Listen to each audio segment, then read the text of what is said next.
I caught my husband with his mistress outside the maternity ward last night, holding their newborn baby. He didn't even try to hide it and smirked, saying, "You're just a useless woman who can't have kids." That's when I slapped them both in front of everyone and revealed a shocking truth. You know how sometimes life just throws you the most unbelievable curveball? Well, imagine this. It was past midnight, a critical emergency, and I was literally fighting for a baby's life when I looked up and saw the very last person I ever expected to see standing there, my husband. The one who was supposed to be in another country for 2 years. I'd been urgently called into the maternity ward. As I rushed towards the delivery room, I caught sight of him, standing quietly outside the door. Cedric Vaughn. He looked like a ghost, his face frozen, like he had a million things to say but couldn't get a single word out. And I? I had no time for questions. None. A newborn was in critical condition. My job was the only thing that mattered. The baby had been born with a congenital brain tumor. It was incredibly complex, so the obstetrics team had called in specialists from neurology and oncology. As the senior oncologist on duty, I was named lead surgeon. Inside the operating room, I could hear the chatter of my colleagues, whispering gossip about the young mother. "She's only 22, someone said, barely out of college. I heard she had the baby before getting married. The father is waiting outside. He looks a lot older." They exchanged glances, not daring to say more aloud, but the implication was crystal clear. I'd seen countless situations like this in the hospital, heard all the whispers. But I swear it never, ever crossed my mind that one day I'd be the main character in the exact kind of messy melodrama we all gossiped about. The tragic figure. Me. Looking back, the signs were all there. About a year ago, Cedric started praising one of his students endlessly. Then, 6 months ago, he suddenly announced he'd received this amazing opportunity for advanced studies in London. I was so wrapped up in my work, I didn't question it. I just supported him. Now, in that moment, it all clicked. The young woman giving birth, Estelle, was that student. It seemed they'd been involved ever since her graduation. And if it hadn't been for this emergency, he might have kept lying to me forever. I pushed aside my emotions. It didn't matter who this child belonged to. My duty as a doctor was to preserve life. That was all that truly mattered. Over the next 36 hours, I performed 4 separate operations. Twice, I nearly fainted from exhaustion, practically leaning on the edge of the surgical table. But in the end, we saved the child's life. Sadly, due to the tumor's size and the pressure it exerted on the nerves, the baby would likely suffer from cerebral palsy. When I finally stepped out of the operating room, I saw Cedric waiting in the hallway. He had one arm around the young mother, Estelle, and a look of deep concern in his eyes. "Helena," he asked, his voice low, "how is the baby?" At that moment, something inside me just went cold. I hadn't slept in 2 days. My legs were trembling, my arms ached. I had just battled death on that operating table for his child. And all Cedric cared about was them. He hadn't said a word to me. Not a question. Not an explanation. I answered flatly, "The child is out of immediate danger. However, there may be long-term complications. You should prepare yourselves for the possibility of cerebral palsy." Suddenly, Estelle shrieked, her voice shrill with hysteria. "You evil woman. You have no medical ethics. You saw I had a child with Cedric, so you used the surgery to hurt my baby." She lunged toward me, fists raised, but Cedric grabbed her just in time. Cedric then turned to me, his face twisted with something I didn't recognize. "Helena, I cannot believe you. I always thought you were principled and kind, but you brought your personal feelings into the operating room? If you have something against me, take it out on me, not an innocent newborn. How could you do this?" He held Estelle tightly as she sobbed against his chest. He looked at me with eyes full of sorrow, as though I were the villain in all this. The people around us were frozen in shock. No one could believe what they were witnessing. Smack. I slapped Cedric hard across the face. Then, before he could react, I grabbed Estelle by the hair and struck her as well. She tried to lunge at me again, but my colleagues quickly stepped in to restrain her. "You two have the nerve to call me unethical?" I said, pointing a trembling finger at Cedric. "I, Helena, give my all in every surgery I do. I do not owe you anything. And you? While I was saving lives, you were sneaking around with a student. You even had a child with her. You told me you were in England. Was this your idea of professional development? Cedric avoided my gaze, unable to meet my eyes. Estelle, still clinging to his arm, cried out, "Professor, our little Lucas will never walk." Cedric suddenly looked up. "The baby is innocent. If you want to hate someone, hate me. But you are one of the best tumor surgeons in the country. How could a small tumor lead to such a consequence? Is it because you cannot have children?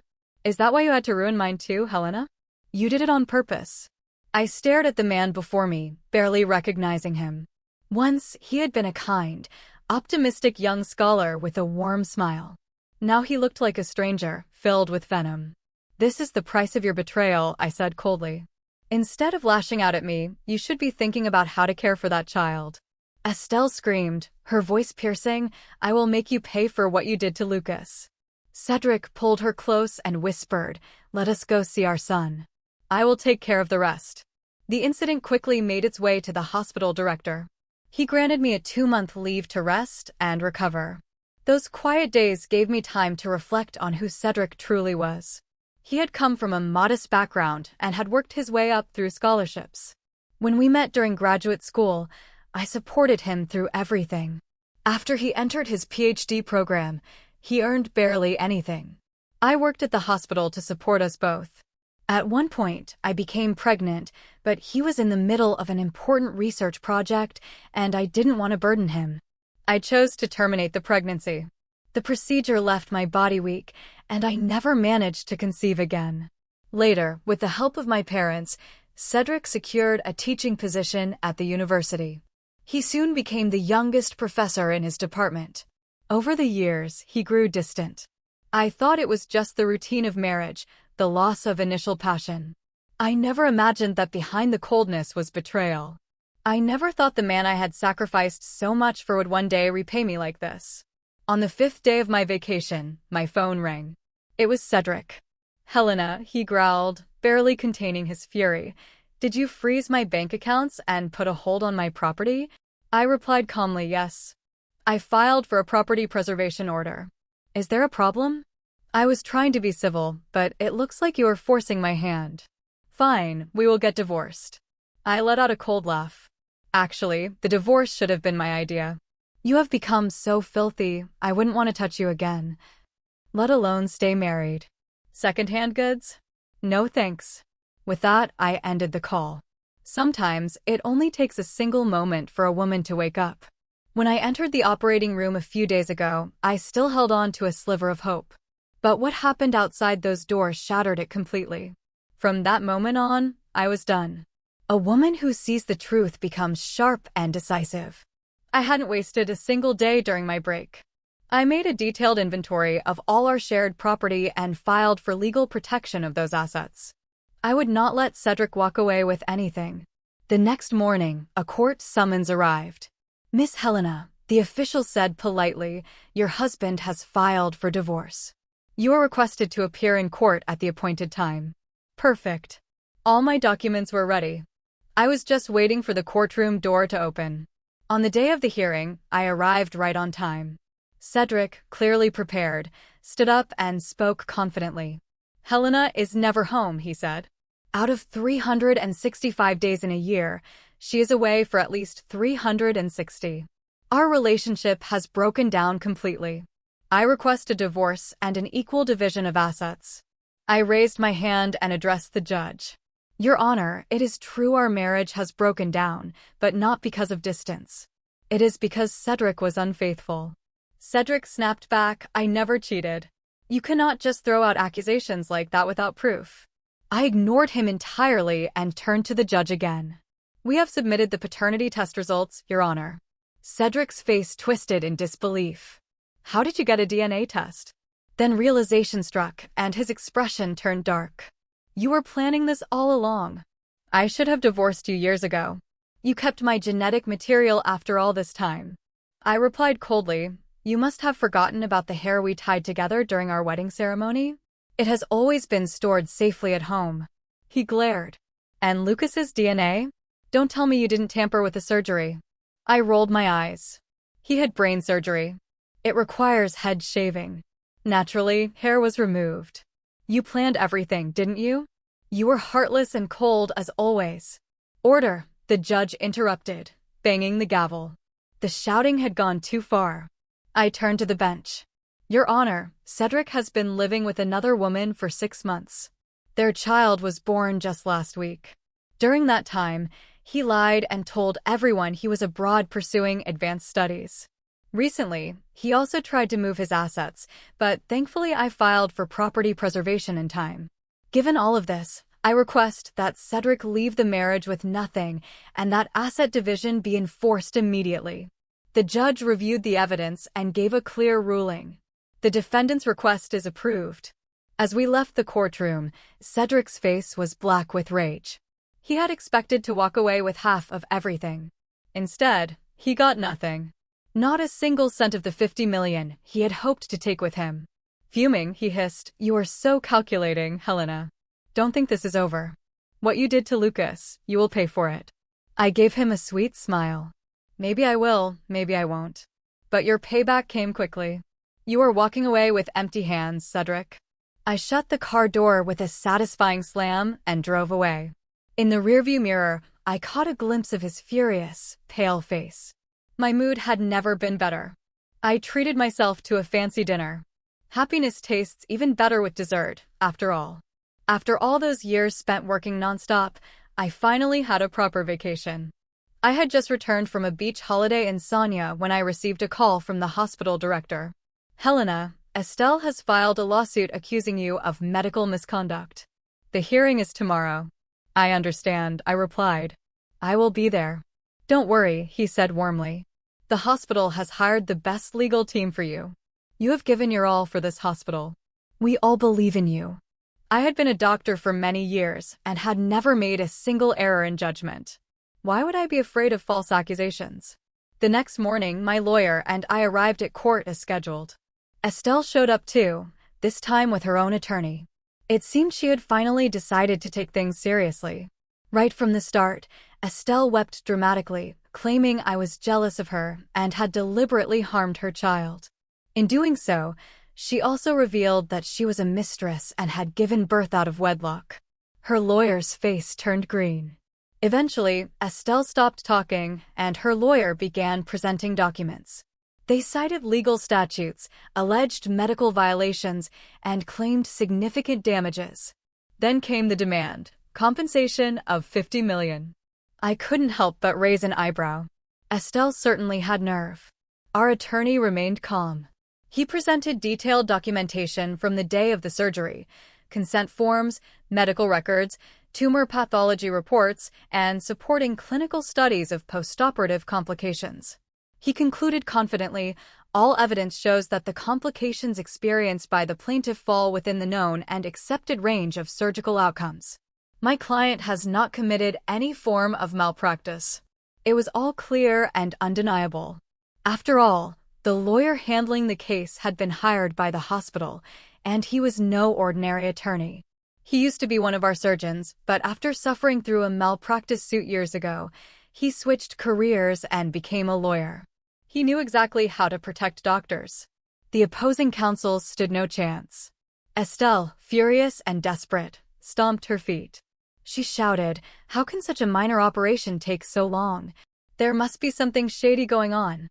The hospital's lawyer calmly presented the documents.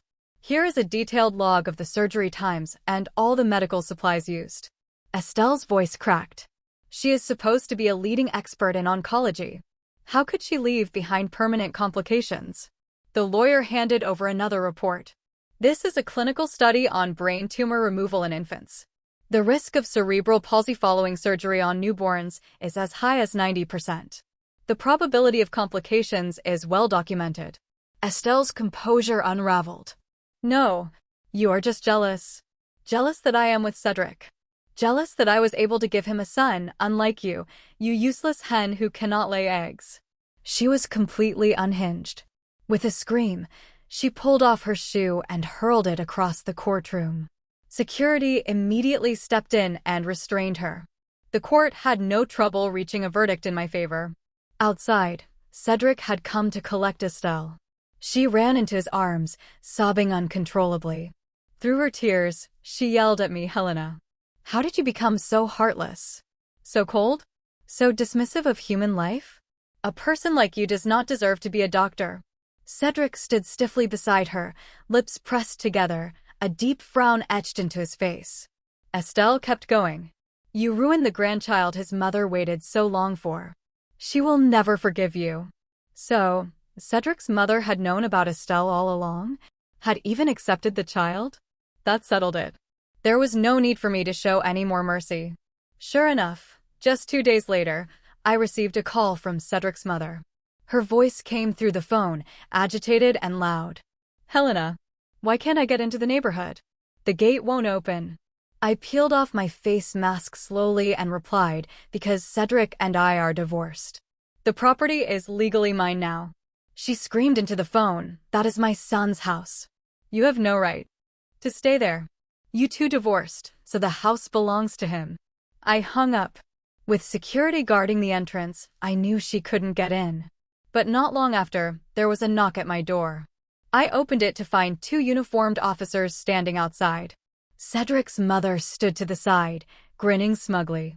"You wouldn't open the door for me? Let us see if you can refuse the police." The officer closest to me spoke politely. "We received a report that you are occupying a property unlawfully. We would like to ask you a few questions." I nodded calmly. "Of course, officers. I am happy to cooperate." The second officer said, "This lady claims you are living in her son's house. May we see any documents proving your legal rights to the property?" I handed everything over: the property deed, the divorce certificate, the court ruling, the official ownership transfer. All of it.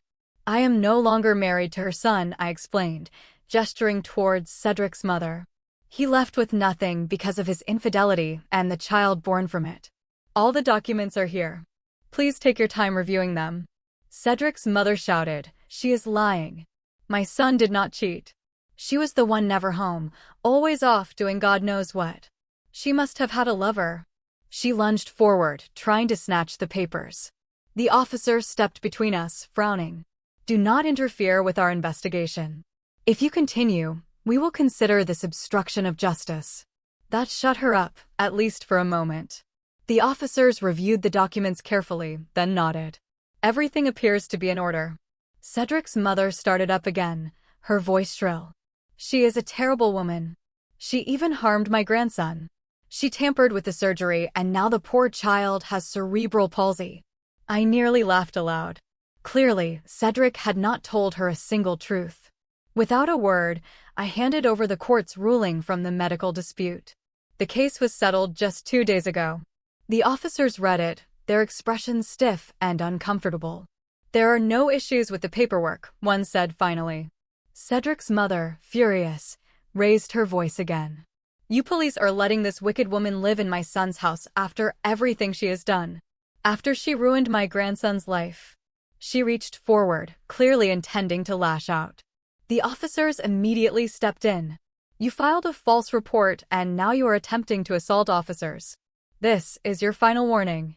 One more move like that, and we will take you into custody." "My son is a professor at a university," she screamed. "You cannot touch me." But the officers did not flinch. They restrained her, calm and professional. "Still," she raged. "I see it now. You are all working together. Helena, you vile snake. You tricked my son out of his money. You ruined my grandson. You cannot have children of your own, and now you will not let my son have a child with someone else." I looked her straight in the eye and said coldly, "Do you really not know why I cannot have children?" Her face drained of color. She stood frozen, speechless. After my miscarriage, I had been resting at home. Cedric's mother came to visit, bringing an old village remedy she insisted I drink. I drank it for 3 days. On the 3rd day, I collapsed in a pool of blood and was rushed to the hospital. I never conceived again. I stepped closer and added calmly, "And one more thing. Your current residence? It is under my name. I am giving you 3 days to move out. If you are still there after that, I will hire movers and have everything you own thrown into the street." You are lying through your teeth. That apartment was bought by my son as a retirement gift for me. Cedric's mother screamed, her voice sharp with rage. You ruined my grandson and now you want to come after me? Let me tell you, my son is rich. You will regret this. Just you wait. The officer had no patience for her tantrum. Without another word, he took her by the arm and led her out of the room. 3 days later, I returned to the apartment Cedric had let his mother live in. I brought a locksmith and a moving crew. Without hesitation, I gave the order, and the locksmith got to work. The lock was popped open in seconds, and the movers started hauling things out, piece by piece. There were a lot of items. Cedric's mother had clearly made herself comfortable. I sat nearby, watching quietly as the movers carried her belongings out for nearly 2 hours. Then I heard her voice coming from the stairwell, echoing angrily as she spoke on the phone. It is already over? He divorced her? My son never really liked her anyway. She's just some pathetic doctor, and a barren one at that.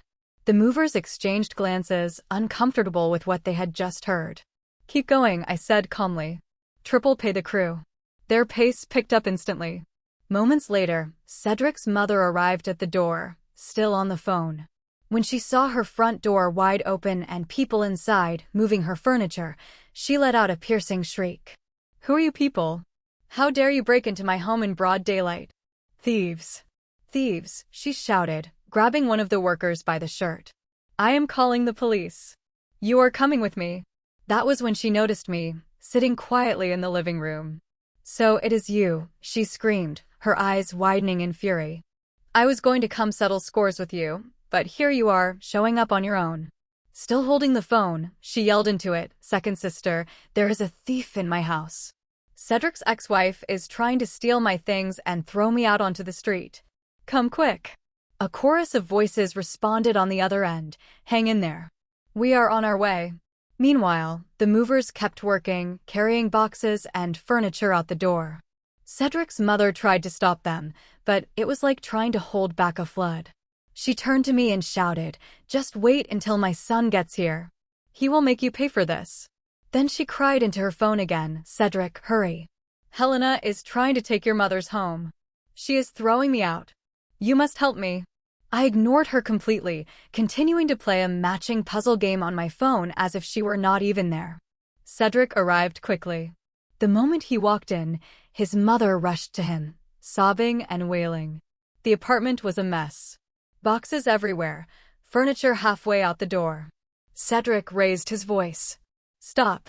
Everyone stopped, but no one listened. The workers were more interested in finishing quickly and earning their triple pay. Frustrated, Cedric stormed up to me and knocked the phone out of my hand. Have you had enough? He barked. I stood up calmly and said, that is my question to you. Have you had enough? Son, kick her out, his mother screamed. That wicked woman already ruined your son, and now she wants to ruin me too. Just then, Cedric's relatives showed up. 7 or 8 of them, all bursting into the apartment at once. We are here, second sister. We cannot let her bully your mother like this, Cedric. Your mother raised you with so much love. Do not break her heart for a stranger. They quickly surrounded the movers, shouting and shoving. A scuffle broke out, voices rising, arms flailing. In the chaos, Cedric's mother lunged at me, hands raised to strike. I dodged into the bathroom and locked the door behind me, immediately dialing the police. They arrived in under 3 minutes. The moment they entered, they began separating the crowd and detaining those involved in the fight. What happened here? One officer asked. Cedric's mother rushed forward, tears streaming down her cheeks as she spun her tale. My daughter-in-law, well, ex-daughter-in-law, she never stayed home, always running around with other men. Now she is trying to steal the retirement home my son bought for me. She brought these people to throw me out. I am just an old woman. The officer turned to the others. Where is the person who called this in? I stepped out of the bathroom, straightening my clothes. Did you hire this moving company? The officer asked. Yes, I did, I replied calmly. Do you own this apartment? I do. All the paperwork is in order. I opened my bag and handed over the deed with a polite smile. You are lying. Cedric's mother shrieked, grabbing her son. Tell them, Cedric. You bought this place for me. It cannot be hers. You bought it before you two even got married. Cedric hesitated, clearly embarrassed, then mumbled, "It was purchased before we married, but my parents bought it for me, not for her." His mother's eyes widened in disbelief. "That is not true. It was after you earned your PhD and started making good money. You bought it for me." I scoffed. "Really? And where do you think the money for that PhD came from? The tuition? His living expenses? All of it came from me. Tell them, Cedric. Can you deny it?" Cedric's face flushed crimson. He looked down, unable to respond. I smiled faintly. "Out of respect for your so-called filial piety, I let your mother live in my property. And now I see you were spinning fairy tales behind my back, pretending it was all yours." Cedric's relatives, who had once looked so proud, now began whispering among themselves. So he didn't buy it himself? All this time we thought Cedric had made something of himself. Turns out he is just living off her. Their words buzzed in the room like gnats, impossible to ignore. "It's probably the woman who wanted the divorce." "Maybe Cedric, well, you know," someone muttered under their breath. The one leading the group was Cedric's third aunt. She turned to another woman in the room and shouted, "Second sister, so this house isn't even yours? Then why did you bring us here?" Quickly changing her tone, she turned to the officer and said with a nervous smile, "Officer, it wasn't us. She is the one who asked us to come and help her teach someone a lesson. We are law-abiding citizens. Please let us go." The officer flipped through their IDs and calmly replied, "You all need to come down to the station to give a statement. Someone was injured. Are you not going to take responsibility?" A few of the movers had visible bruises and scratches on their arms and faces. Hearing this, Cedric's third aunt lost her temper and barked, "Second sister, you really don't know your own son. I always wondered how a broke student like Cedric could afford such a house, and when I questioned it, you accused me of being jealous." She pointed a shaking finger and continued, "Turns out he has been living off a woman, and not just that, he made a whole career out of it. And now that the girl's family has dumped him, you drag us into this mess? Compensation? Don't even look at me. We are not paying for any of this." Cedric's mother snapped back, "You were the ones who got physical. Why should my son pay? My son never needed a woman to succeed. Everything he has is because of his own hard work."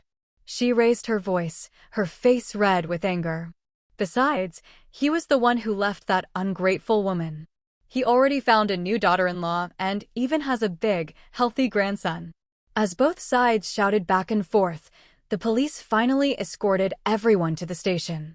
The moving crew, tempted by my offer to triple their usual pay, were quite happy to go along and give their statements. Once we arrived, we ran into the same officer who had come to my house earlier that week. He raised an eyebrow. "You two again?" I quickly clarified, "Officer, I had no choice. She refused to leave my house, and this was the only way to get her out." I turned to Cedric and said, "Cedric, say something, will you? Did you not say this house was bought for your mother's retirement?" Cedric hesitated, clearly embarrassed, then spoke quietly, "Mom, come stay with me. This house, it was awarded to Helena in the divorce." I gave a cold laugh. "Cedric, even if you have no shame, there should be a limit. This was my property before we even married." I pulled out our marriage certificate, divorce decree, and the final court ruling. The officer examined each document carefully and nodded.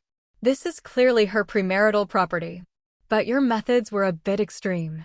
I apologized quickly. "Sorry, officer. I did ask her to move out multiple times, and she refused. I had no choice." Seeing that I knew when to back down and admit fault, the officer softened. "Just make sure it doesn't happen again." That was when Cedric's mother exploded. "Why should I move out?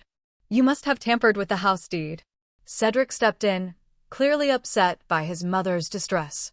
"Helena, I gave up everything in the divorce. Can you not show my mother a little kindness?" I looked at him and said plainly I tried. I was willing to let it go. But she came to my home, called the police, and accused me of attempted harm. Cedric's mother flinched, and for a moment her face was filled with guilt. Clearly, Cedric had no idea what his mother had done. He tried again. "She is an old woman, uneducated. Could you not cut her some slack?" I said, "We are divorced. To me, she is a stranger." And why should I go easy on a stranger? Cedric's voice grew colder. You are selfish, heartless, and ungrateful. Since you insist on making this ugly, don't think I will make things easy for you either. I pointed toward the movers, bruised and battered. Before you go on, how about you talk to these men your family assaulted and sort out their compensation? That changed the mood instantly. Cedric's third aunt piped up, Cedric, your mother was the one who invited us, and our family doesn't have money. You're a professor, you can cover it, right? Cedric's mother, unwilling to see her son spend a penny, snapped, you were the ones who got physical. Why should my son pay? The shouting resumed. The police had to separate them into different rooms to finally restore peace. Cedric, unwilling to lose face in front of relatives, ended up paying all the compensation. I gave the movers a meaningful glance, signaling them to push for more, and they did. Pleased with the outcome, they clapped me on the back as they left. Miss, call us anytime. We'll be there. I smiled, feeling nothing but satisfaction watching Cedric's mother fume in frustration. But I had underestimated Cedric. I never imagined he would stoop so low. A video was posted online of me outside the operating room, raising my hand against Cedric and Estelle. The footage had no sound, only the image of me striking them. And, just like that, the firestorm began. When I opened my social media that morning, I was overwhelmed by an avalanche of public outrage. Doctors these days think they can get away with assaulting patients. She just gave birth, was so weak. How could a doctor hit her? Someone this heartless should never be allowed to practice medicine. Revoke her license. Fire Helena from City a General Hospital. Fire Helena immediately. The comment threads were endless, vicious, and loud. It was clear that Cedric had manipulated public opinion to pressure the hospital into firing me. His plan was to ruin me completely. The hospital director called me. Soon after. His voice was calm but firm. Helena, for now, stay home and rest. Do not come near the hospital. You know how tense doctor-patient relations already are. It will not take much for people to act irrationally under media influence. Even the head of property security at my apartment building phoned. We have a crowd gathering outside the gates. I suggest you do not go out today. That was when I realized Cedric had gone even further. He had leaked my personal address online. He really did want something to happen to me. After all, when a mob gets going, no one person can be held accountable. Just then, my parents called. My father's voice came through first. Helena, what is going on in that video? Did Cedric really do something so disgraceful? They had always been my solid foundation, my quiet strength, but they were older now and I didn't want to worry them. Dad, Mom, Cedric and I are divorced. He did betray me, but I am handling it. Please don't. Nonsense, my father interrupted, his voice rising. How could you not tell us when something like this happens? Do you think we Spencers are the kind of people who just stand by and get bullied? I was not really bullied, I said softly, fighting back the tears. I made sure Cedric left with nothing. This mess online is just a small trick he is playing. I will clean it up soon. I hadn't cried through any of this, not through the divorce, the betrayal, the chaos. But hearing my father's voice, filled with righteous fury and care, made my heart ache. Helena, he said firmly, do not worry. Your father will make sure justice is done. Dad, please, do not get too angry. Watch your health. People like Cedric are not worth my anger, he replied with a scoff. Now that my parents were involved, I knew I had to end this fast. I could not let them worry longer than they already had. And then, finally, things began to change. A new video surfaced online, this time with audio. My voice rang out clearly, you two are shameless. How dare you blame me? I, Helena, have always done my best in every surgery. I have never failed a single patient. And you? While I was saving lives, you were sneaking around and having a child. You said you were in the UK. Was this your idea of academic training? The tide began to turn. I posted our divorce certificate, the final court judgment, and even the hospital's internal review confirming there was no malpractice. I reached out to a few media outlets and soon the story was everywhere. Public opinion flipped almost overnight. The condemnation shifted from me to Cedric. So this is what a university professor looks like these days? Cedric should not be teaching anyone. Just another cheating professor, no morals at all. And the mistress is one of his students? How shameless. Then came the real hammer blow. A student from Cedric's university leaked a video of Estelle's thesis defense. In the clip, an elderly professor flipped through her file and tossed it aside, muttering, "No need to look at this. No matter how she performs, Professor Vaughn will cover for her." The internet exploded. Hashtags began trending. Hashtag revoke Estelle's degree and hashtag investigate academic misconduct. Among the most vocal were students. Nothing enrages them more than academic fraud. Then past patients of mine began sharing their stories. "We are from the countryside, couldn't even get a regular appointment. Dr. Spence squeezed us in and only charged the base consultation fee. We are forever grateful. My mother was misdiagnosed in our town. Dr. Spence prescribed a $2 medicine and cured her completely. She saved my mom's life. Even when other hospitals gave up, Dr. Spence gave us hope." And, honestly, I had to give credit to the internet users. They dug through our story like detectives, piecing together a timeline of Cedric, Estelle, and me. The situation grew so large that Cedric's university could no longer ignore it. They issued a formal statement. Cedric would be temporarily suspended from teaching duties pending investigation. Of course, it was all just for show. A heavy hand at first, then a gentle release. Someone clearly had Cedric's back. But if they wanted to play politics, fine.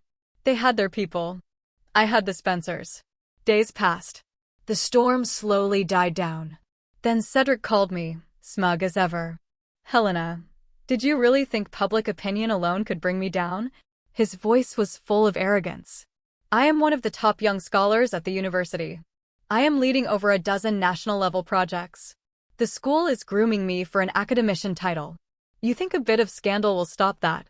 I smiled as I listened. "Well," I said softly, "then I wish your research all the best." Because Cedric was not only cruel, he was also incredibly foolish.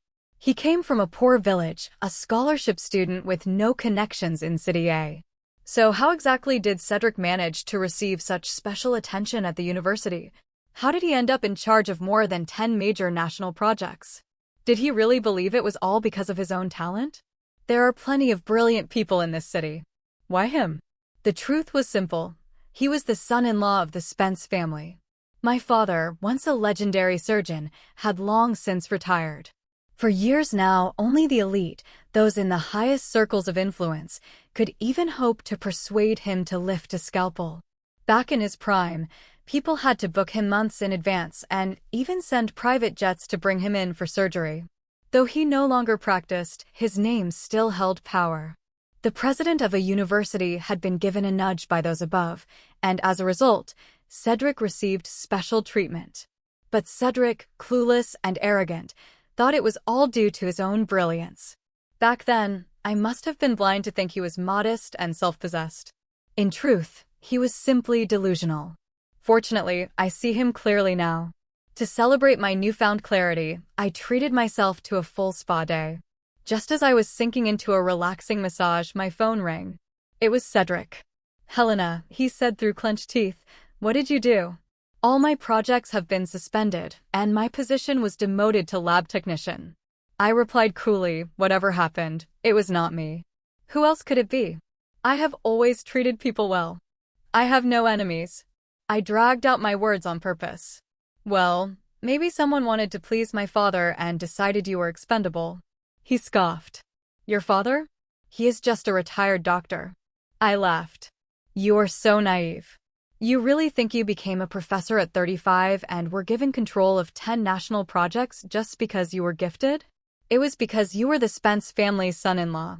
I paused and added, "Then again, I suppose you never understood who my father really is.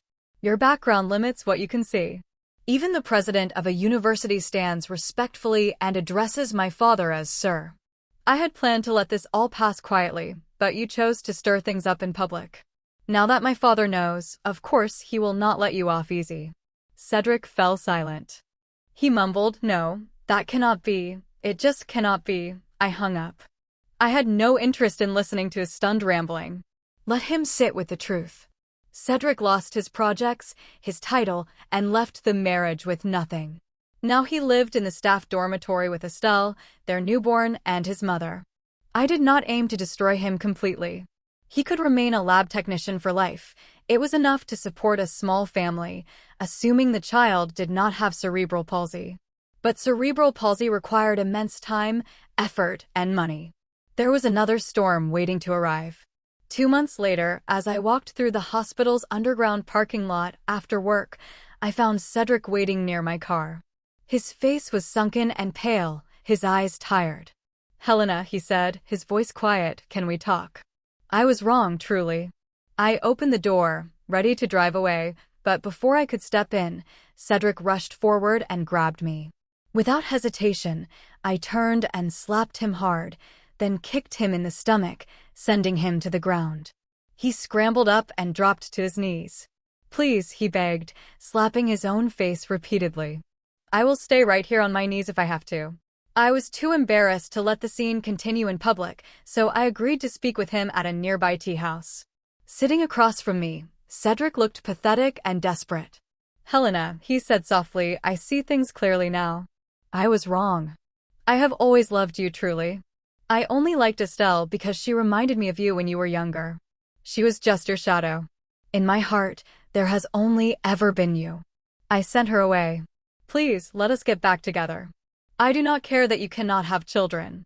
We have Lucas now. He is your child too." He paused, then added something that nearly made me laugh out loud. "Helena, most of the men around me go out regularly with prostitutes. Some have affairs with their own students. When one leaves, they find another. Compared to them, I have always been faithful." That piqued my curiosity. I leaned in slightly, playing along. "Oh," I asked, feigning surprise. "But I thought the faculty at a university were all honorable and decent. You should not make baseless claims like that." Cedric grew animated. No, I am serious. That is how men are. The dean of College C regularly visits upscale clubs. The party secretary of College W? He has 3 students kept as mistresses. And Professor Lee of College Q? When he negotiates with companies, he brings students to drink with the clients. I listened, expression calm, but inside I was taking mental notes. Every word, every name. Let him keep digging his own grave. "Helena, I only made the kind of mistake all men make," Cedric said, his voice soft and pleading. "Please forgive me. Let us get back together. I promise I will treat you well." I had finally heard the words I had been waiting for, but not for reconciliation. I picked up my bag, ready to leave. I turned to him and said coldly, "Cedric, there is no future for us. I feel sick just looking at you. Try this again and I will call the police."